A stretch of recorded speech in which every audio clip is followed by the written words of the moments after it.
اکرام، ہم لوگ جن ایام سے گزر رہے ہیں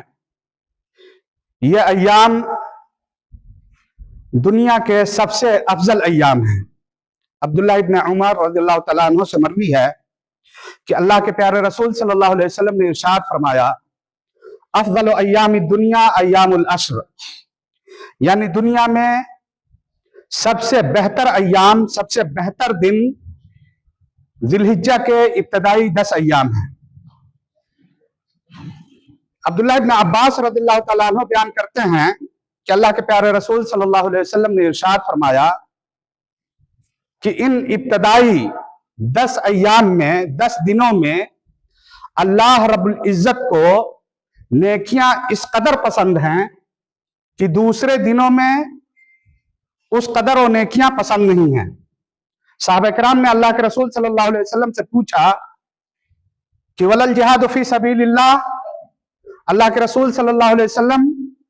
دیگر ایام میں انسان جہاد کرتا ہے اور اعلاء کلمت اللہ کے لیے اپنی جان کی بازی لگا دیتا ہے۔ سوال پیدا ہوتا ہے کہ کیا وہ بھی انسان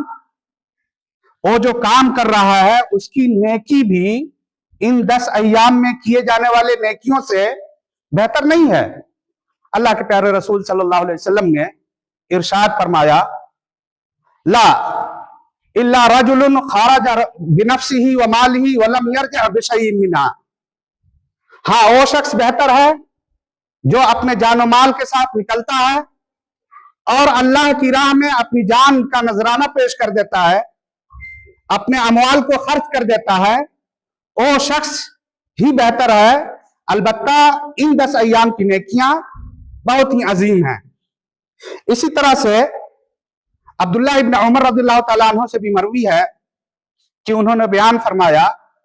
کہ ان 10 دنوں کی نیکیاں اللہ رب العزت کی نظر میں دنیا کے دیگر ایام میں کی جانے والی نیکیوں سے کہیں زیادہ ہیں۔ اسی وجہ سے اللہ کے پیارے رسول صلی اللہ علیہ وسلم نے ارشاد فرمایا، فَأَكْثِرُوا فِيهِنَّ التَّهْلِيلَ